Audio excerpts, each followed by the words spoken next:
My name is Ammar Keylani, and though I am a medical doctor, here I am not as a medical doctor because somehow studying medicine, becoming a medical doctor, takes away a very important factor, and that is truth, simplicity, going back to the origin.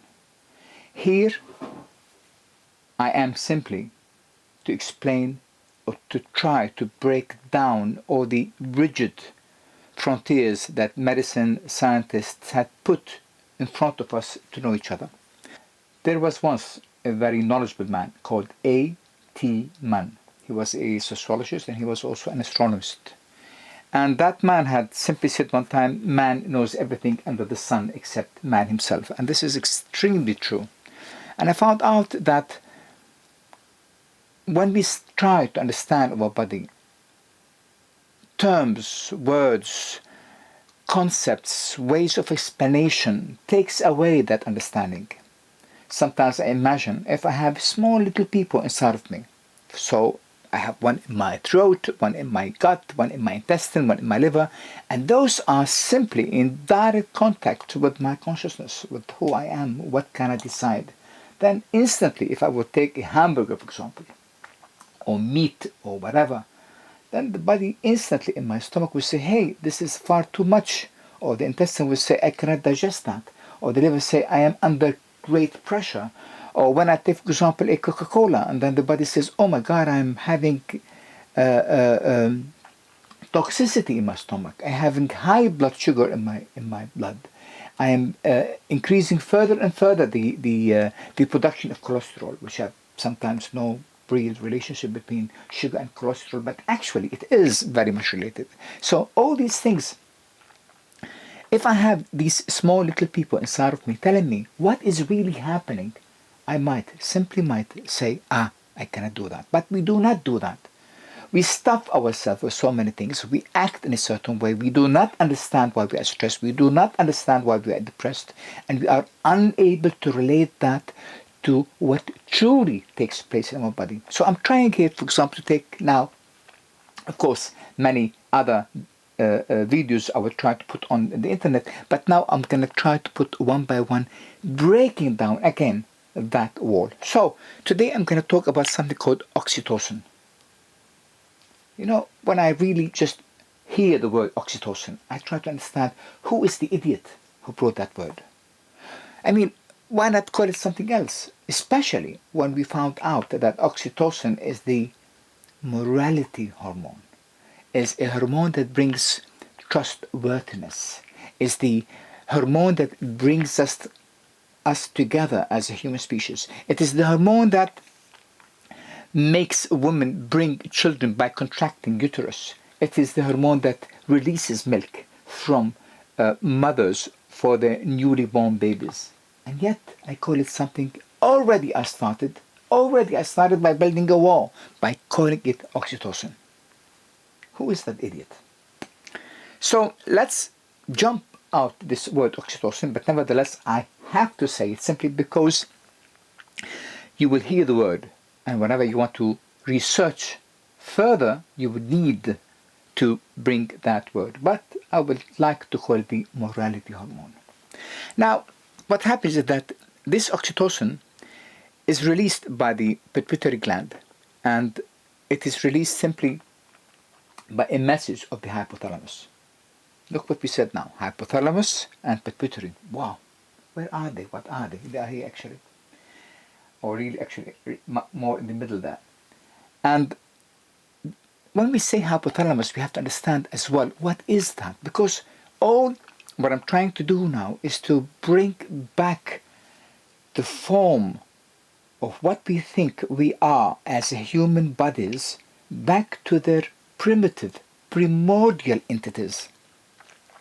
So we have to understand or imagine that we had grown up simply from a cell, and that one single cell had developed through millions of years to become who we are now.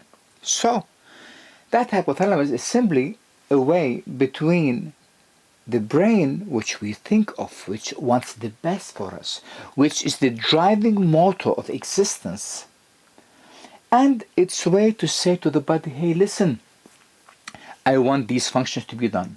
in between those rigid functions and between that delicate brain, there must be some intermediate structure. That intermediate structure, which is the only organ in the body that have half of it is sensory, means it have nerves. That means it is physiological, tangible, it is touchable. And the other half is simply hormones. It's an incredible organ in our body, and the malfunction of it actually is one of the most disastrous things that could ever happen. This is why it has to be all the time highly maintained to be able to go through life without so much of falling down apart. So it tells the brain, to the hypothalamus, hey, listen, I want you to release this because something is happening now, which we're going to come right now to say or to find out what is it. So the hypothalamus goes to a pituitary gland. It's a gland. All its function is simply to secrete a hormone. What is a hormone? It's a substance that could go and affect certain receptors on certain glands. In each hour in our body, there are millions and millions of transactions taking place between substances, organs, blood, hormones, oxygen, nitrogen, and you can go on millions of transactions. This is how complicated it become. The idea, again, is to be able to break this down to its most initial alphabets. So, it does, this pituitary gland will, poof, create that very moral hormone, goes out in the blood and goes all the way down. We are taking now the scenario of a woman who is giving birth. And this uterus that we see here, we can find out that it is all filled with myometrium cells. But in between those, there are stretch receptors. Means what? Once that cell finds out itself that it becoming away from the other one, in between there is another kind of cell, another kind of entity that feels that stretch. Once it felt that stretch, it realized that there is a baby inside. It has to let it go, especially when that stretch comes to a certain point that we humans, through hundreds of thousands of years, have been able to understand which level that stretch to be. Can it be here? Can it be there? Here it means a premature baby. There it means it is too late. So we had adopted a certain kind of level to understand where is that stretch levels lie. And according to that, we sent a message all the way to the brain, telling the brain, now please, I would like you to stretch. So actually the beginning happens between that stretch to the hypothalamus and all the way down, regardless of the brain. But I needed to bring the brain at the beginning simply to make you understand the connection between the hypothalamus and the brain. Nevertheless, the brain is aware of all these transactions. So once we have the cells inside the uterus, the myometrial cells, started to expand, those stretch cells will send the message. The message goes to the hypothalamus, telling the pituitary to release that hormone, and then it goes all the way down to one of those myometrial cells. Now, this cell is a cell in the uterus. What is the function of the uterus? Is simply to bear children, to bear babies. That means it has to be strong, it has to be thick, and it has to be able to become as well flexible. This is why it should be able to understand the laws between contracting and between relaxing. So what happens is that oxytocin goes inside. There's a receptor that stands on that myometrial cell. That receptor goes to something called GQ, which is a protein. That GQ goes to something called PLC, which is a phospholipase, and that one will go to a cytoplasmic reticulum to release calcium. Without calcium, we cannot have contraction. So the whole idea was simply to bring out that element, which, by the way, is the most alkaline and the most basic element that we have in our body. Now that calcium, once it is released, then we could be able to start initiating the contraction. And in this way, the contraction will take place and the baby will be able to deliver out from the uterus and to the world. The same thing happens as well when, for example, we have a scream or a cry of a child, and that cry, when the child is born, he wants to suckle. Once he puts his lips on the nipple, there are mechanoreceptors there at the nipple which initiate one time again those oxytocin to contract the myoepithelial cells which is surrounding the breast, and thus contracting enough to push the milk through the ports that goes all the way down there to the nipple, and from there it goes to the child. Oxytocin also have an effect on men to contract and release their sperms. But let me now, this was the academic part, but what does it mean? It means simply that having a child, giving birth, giving milk to my child, that is a very intimate act of emotions that we human have to produce to be able to exchange and give and take love, care. This is why we can find out that people who are able to release oxytocin are those who give a massage, take a massage, those who in hugging, cuddling, dancing and praying. All these things release oxytocin. But what do these things mean? They are simply empathy. It's a way to connect us together. So, in a way, we find out that oxytocin is a hormone of trustworthiness, generosity, and sharing.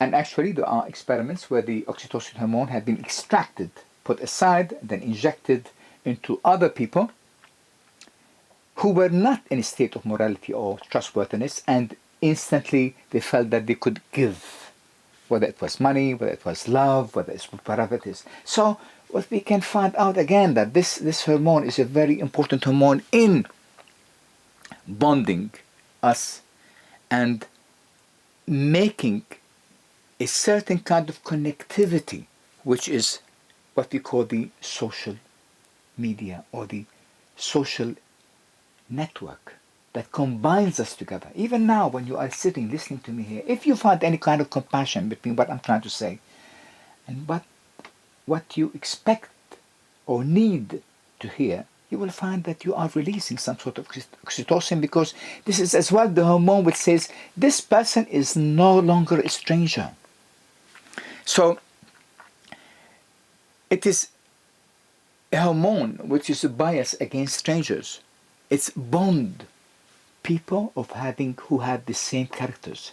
So at the end, if when I say something like that, like bonding people of the same characters and bias against strangers, it means that is the hormone that can define why I am a friend. Why do I have a friend that I like more than this person, and why does this friendship actually continue? Simply because both of us are having the same common characters, morality, values, ideas. And this is why we no longer feel friendship to someone who is no longer able to understand who we are, simply because we no longer release the same hormone once we meet them. So at the end, we are not actually brain thoughts which are random. We are actually simply, and we express ourselves totally, completely through physical, tangible medias.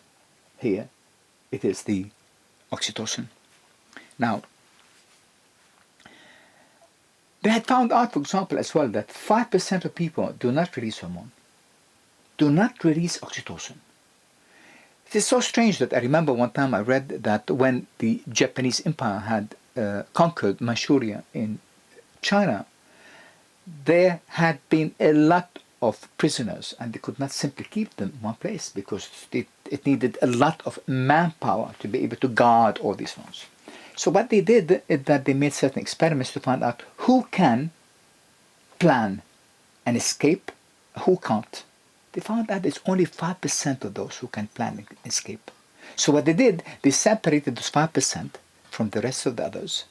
All the others, whether they are thousands, there was enough to guard them with one soldier. Why? The other 5%, they put them in a tight, well-guarded prison. And the 5% actually, this number actually, it repeats itself through many things around the world. You find out, for example, though that might seem so harsh to say, you find out that 5% of people are actually intelligent in the world. The rest are not. 5% can use the brain. The rest are not. The rest are cattle following the others. And that is why we cannot have a continuity, a rhythm in evolution. Everything has to happen into a jumps, into an explosion. Why? Because those 95%, they will resist changes simply because they had been accustomed to follow orders and to follow patterns and traditions and customs until they are exhausted completely, and whatever they felt, whatever they followed, could no longer bring back a feeling of content or a feeling of prosperity or a benefit or whatever of the sort, and then suddenly a change have to come by a revolution. Like, for example, what happened in the French Revolution, when, it went out so far that the French citizen had nothing else at the end to eat or to have except simple potatoes that they have actually to struggle for. And at the same time, there was no one really listening to the demands from the royal entity, and that made the clash to come to that level. Instead of having a gradual changes through the community, where the community will be able to say to the ruling party, we are having this problem, and that is why we are having this and this and this and that. And then the ruling party will be able to say, okay, we will be able to provide this, we can make these changes. That gradual changes that could take place in a society does not happen simply because these 95% of people do not want to listen. They are already into that frame. The 5% are ruling them harshly, and they are unable to think for themselves until somebody, one of them or one of the others, for example, will come out and say, hey, it's time for revolution. Hey, it is unjust. Hey, it is time for changes. So, once again, we found out that the oxytocin is found only in mammals. What does this mean? I am a sort of vegetarian. Why? That means, how can I eat, kill, take off the life of a being that can secrete a moral and a compassionate, a generous hormone, and thus act according to that? And this is why those idiots who eat meat, those cannibals for me, who eat life, I don't even call it meat, I call it life, they cannot see what is actually taking place when a cow brings a small cow. I don't know what it's called in English. And it has all the feelings that it wants to be connected to to her child. It wanted to grow. It wants to play with it. It have all the amazing feelings that we as well have to our own children.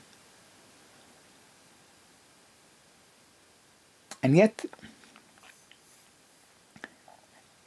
we go ahead and we kill a being that share with us the same feelings that we have, simply because the industry will extract such feeling from them and put them into a frame that they are animals with no feelings, with no emotions, with nothing to compare ourselves with.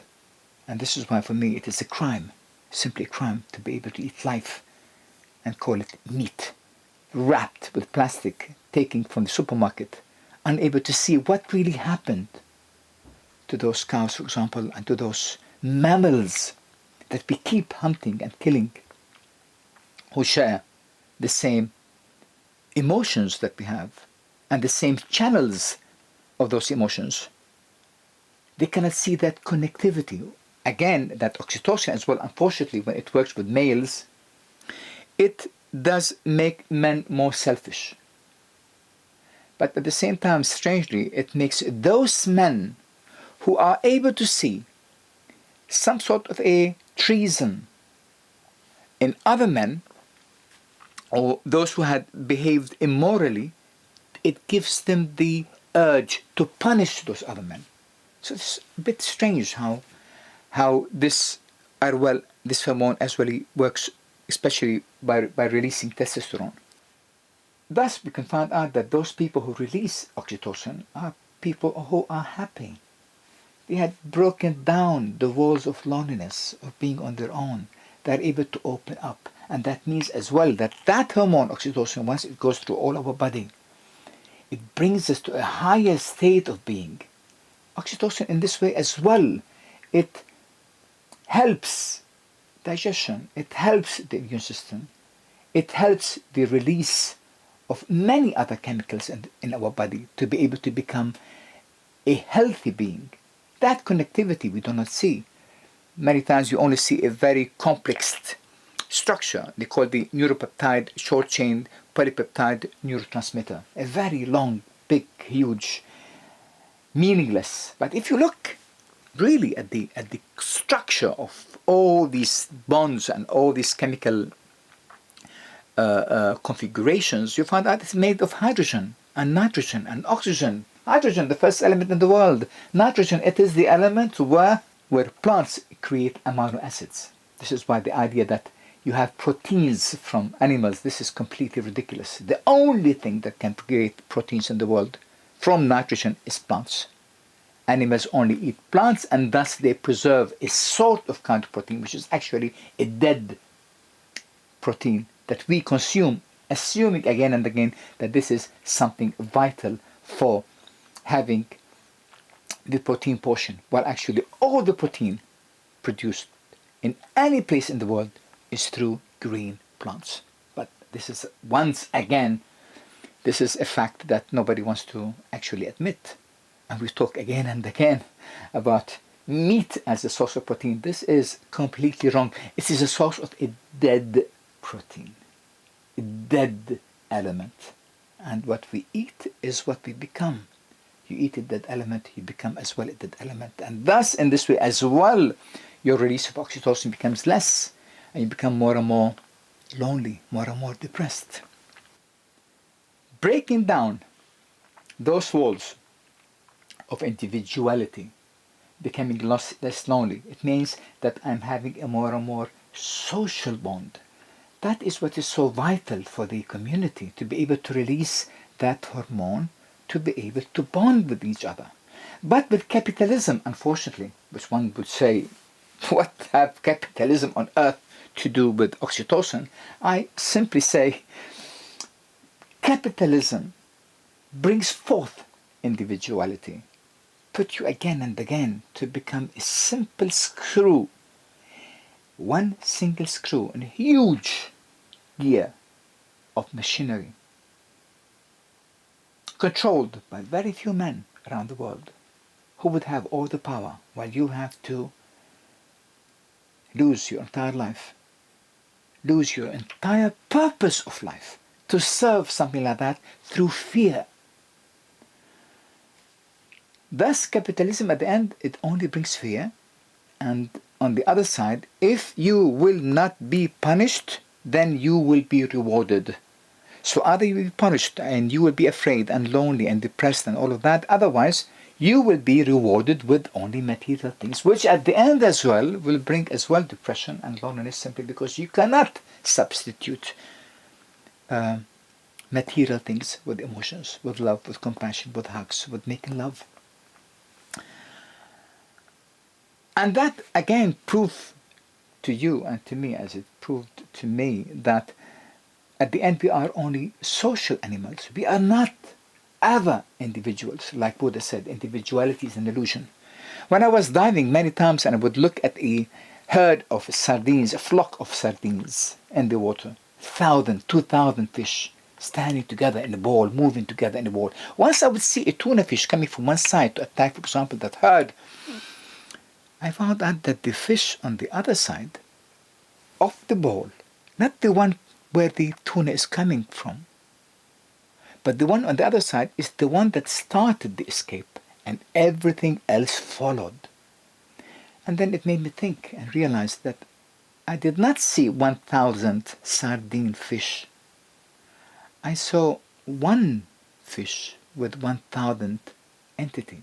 But we, unfortunately humans, no longer are able to see things as entities, as a whole, as a total, but only as individual items.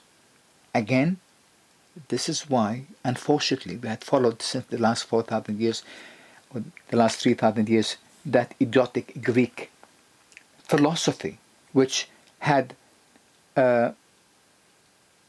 enforced further and further the brain over the heart and made us look at life in a completely concrete, materialistic way. And this is why science for me is one of the most absurd ways, as long as it is not connected and explained in a way, the way I am trying now to explain, where I can give scientific expressions and scientific entities, I can give them moral or compassionate or emotional or behavioral shadow sense.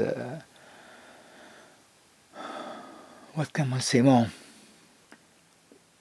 Thus, we can see in this way that that hormone is a connecting hormone. It is the bond between all the threads that we can have between each other. That is what you secrete when you sit for somebody for the first time and you say, ah, what a nice person he is, because simply you find yourself connected to a similar ideas, to a similar values.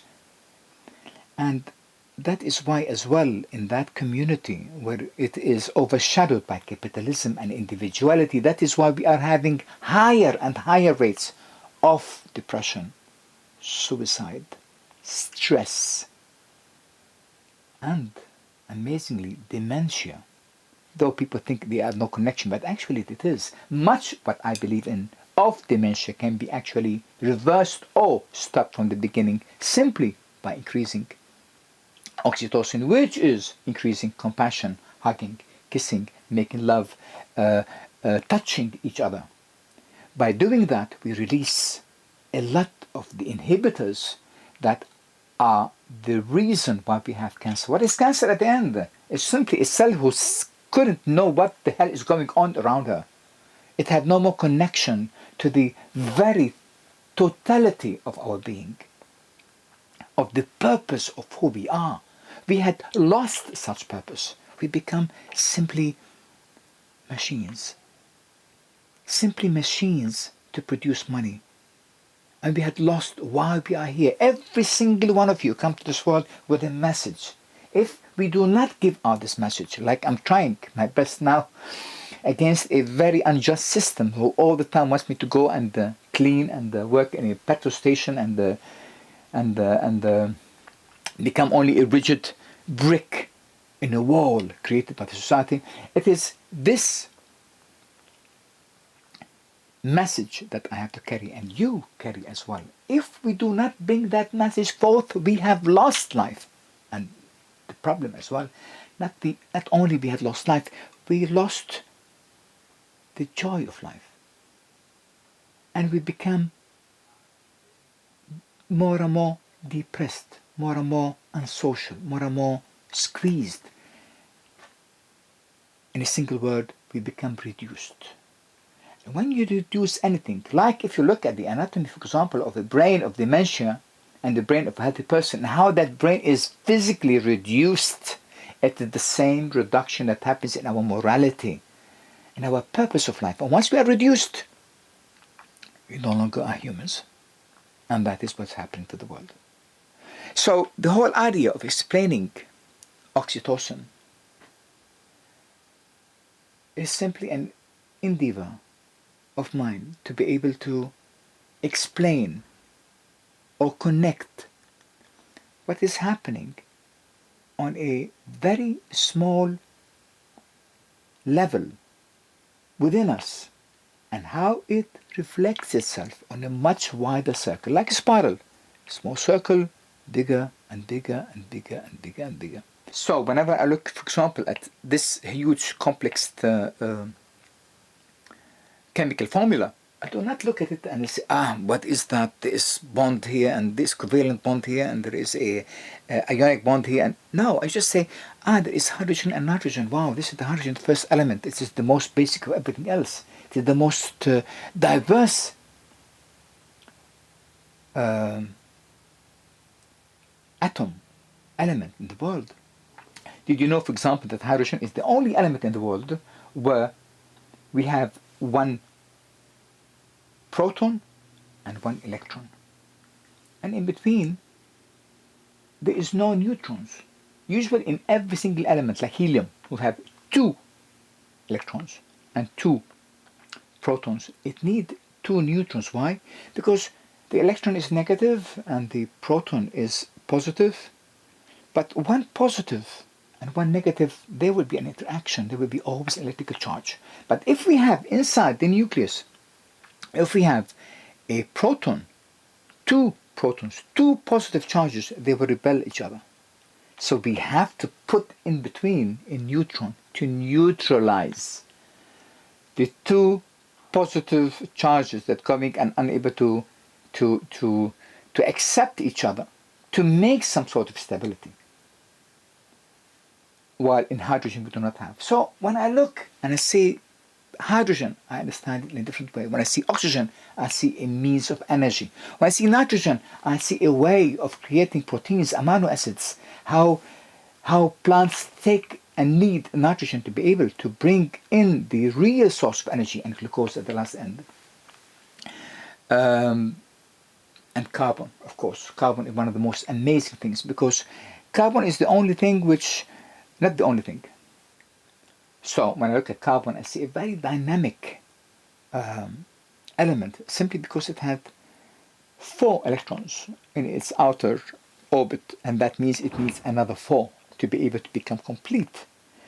But to get those 4 is very different from getting 2 or 3.